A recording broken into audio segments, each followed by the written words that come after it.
So I'm here with Gulf Coast celebrity Brandon Styles. Brandon, you do a lot of different shows here along the Gulf Coast. Fill me in. Well, I'm a singing impressionist and a magician. I have 3 different shows here that I perform in my own theater, Foley, Alabama. The first show is like a variety show. It has a little bit of everything. There's singing impressions and speaking impressions and comedy and dance and ventriloquism and even magic.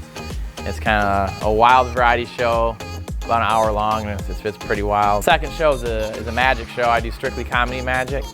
So I do a lot of the close-up magic along with the big illusions. And we have also a trip down memory lane, which is for my snowbirds that come down here, you know, in the off time. And I really take them on a trip down memory lane from, you know, Frank Sinatra to the whole Rat Pack to Roy Orbison, Neil Diamond, Tony Bennett. And I do about 40 different voices in that show. So as a kid, what was something that, like, what sparked you to get into doing? Was it impressions that came first? Was it magic that came first? They almost came at the same time. Right. But my favorite part was my uncle. He didn't even do magic, but he pulled a potato out of my ear. And I guess that was magic to me. I mean, how do you pull a giant potato out of someone's ear?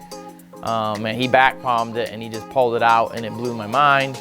And I was like, I need to do that, because if it made me happy, I know it'll make others happy, and that's where it started for the magic.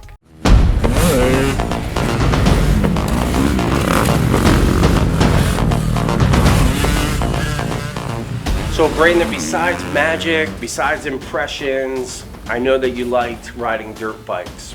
And most people don't know this about you.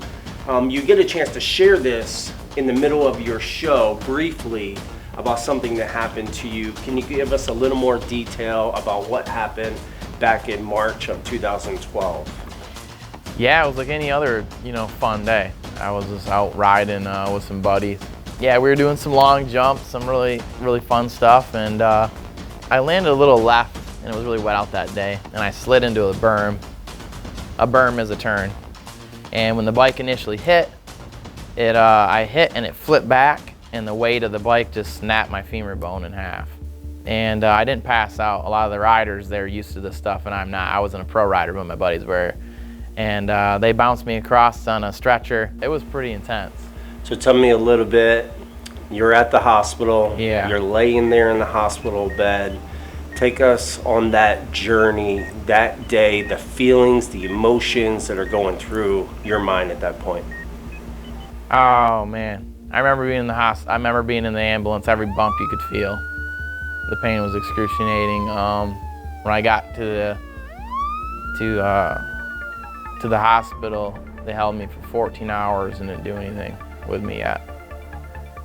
Some people say that was a mistake, but they realized after I went in, after 14 hours of waiting, I went into surgery.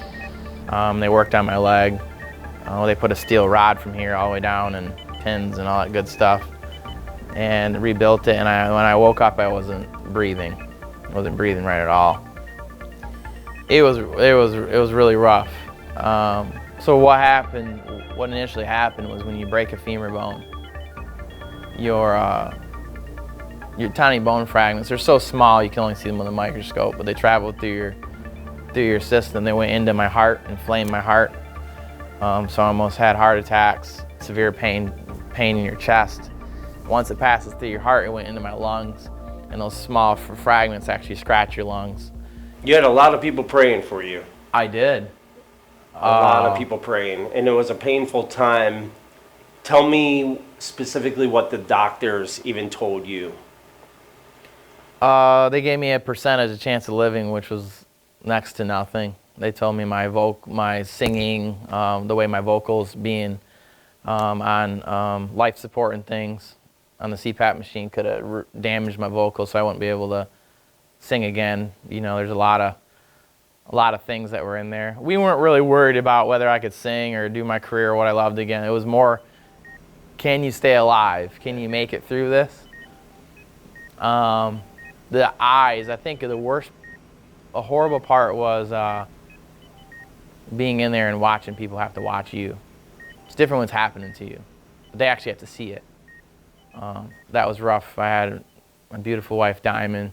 She was pregnant at the time. So, yeah, a lot going on. I seen the fear in the doctor's eyes multiple times as they thought they would lose me. And there's one thing I can say through the whole thing, is that if I didn't have Jesus Christ before I went in there, if I lived for myself, I would have definitely threw in the towel. I think there's 3 times where I could have just closed my eyes and just been done and just, yeah, totally gave up. But you didn't give up. I didn't You give up. actually told the doctors something specific, and I want you to share that with people. Yeah, they gave You me had your some- Bible in your hand. Tell Yeah. them what you said. They told me that my family was in there at the time too, and they said the percentage of you living is next to nothing, you know, and it's pretty harsh. And I had my Bible, I had my Bible right next to me, and I was staring at verses, and by His stripes we're healed, and I held that verse really close with Jesus, and I told the doctor, you know, that you don't have to live with the world. The world can give you any percentage, but Jesus doesn't look at any of that. By His stripes you're healed. And I had Him so close to me. I just told the doctors to leave. I didn't want to hear it. You know, Jesus has something better for me. They're there to treat me, you know, but they can treat me, but God's the one that's going to heal me.